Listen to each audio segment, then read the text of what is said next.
I was 17 when the Berlin Wall fell.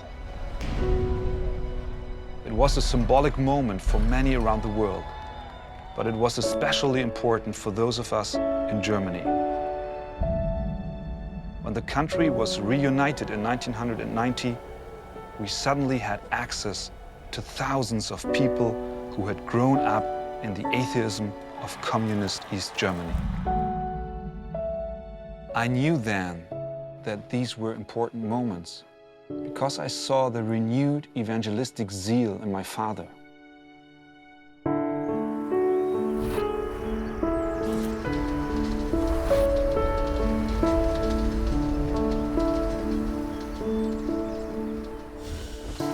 My father was the senior pastor of a church that had been started in 1947 by refugees from all over the former German Empire. He saw when the wall fell that we had the opportunity to reach not only East Germany, but the other nations that had also been behind the Iron Curtain. A true answer to the prayers of untold numbers of Christians around the world. But on both sides of the wall, Germany had been changing. Even without the official atheism of East Germany, West Germany had become increasingly secular during this time. Today, several of the beautiful church buildings of historic Germany have closed or have been converted for other uses. It's troubling to see this happen. I hope to see the gospel restored in the land of the Reformation. That's why my family and I left Germany for 10 months. We are in Gaithersburg, Maryland, so that I can attend the Sovereign Grace Pastors College.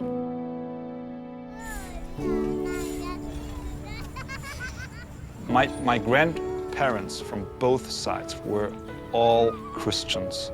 Grandfather Gustav Wegert, he always went to church on Sunday and he told my father about God and he prayed a lot for him. But my father, he didn't believe at the time, so he was a rebellious teenager. Later on, he heard the stories about his father that he refused to greet like Germans should do. They were required to greet the Hitlergruß. And one day, I remember, I sat at the breakfast table together with my father, and he opened the newspaper. Then he looked at it, and there was the headline which said, just one didn't greet the Hitlergruß. And there was a picture of many workers greeting the Hitlergruß, but just one man stood there in this position and refused to do this. It was obvious that this is my grandfather. And this he did because of his faith, because he was a genuine believer, and he sensed and he felt that something is wrong with this Nazi politic.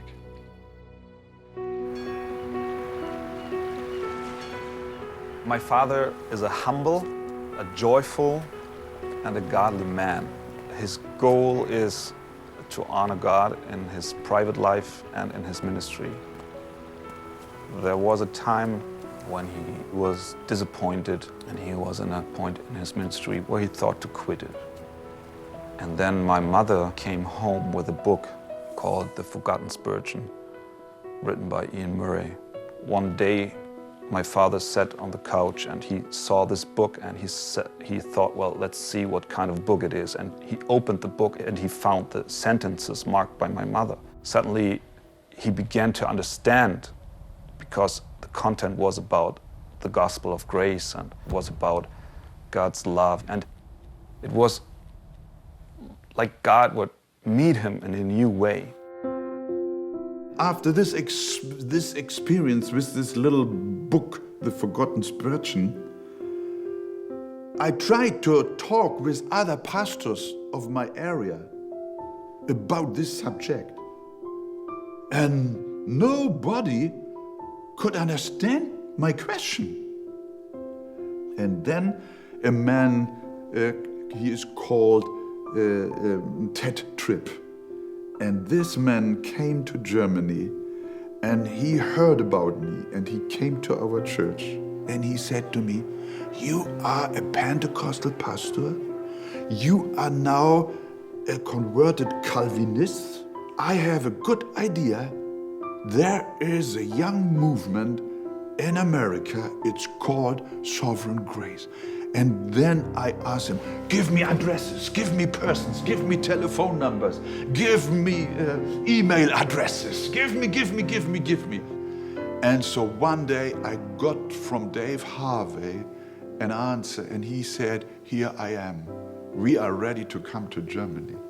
And then Dave Harvey came and Pete Grizzly came and Mark Altrigi came and Jeff Perswell. Since the last 2 years, we became friends together. And now we have found a new fellowship of brothers of the same faith.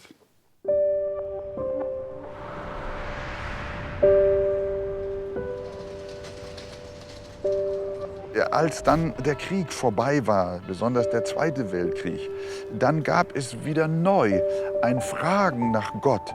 Die Kirchen waren wieder überfüllt. Aber es dauerte nicht lange, dann suchte die Bevölkerung Deutschlands und nicht zuletzt auch die Bevölkerung unserer Heimatstadt Hamburg, sie suchten dann wieder andere Götter.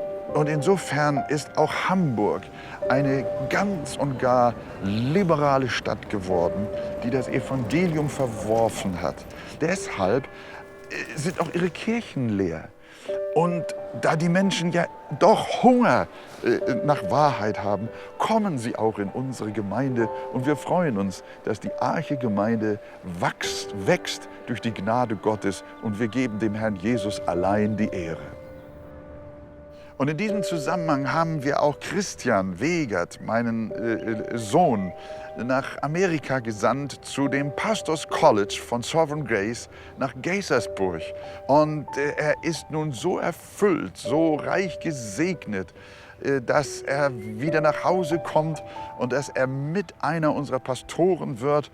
Und so Gott will, wird er sogar mein Nachfolger werden.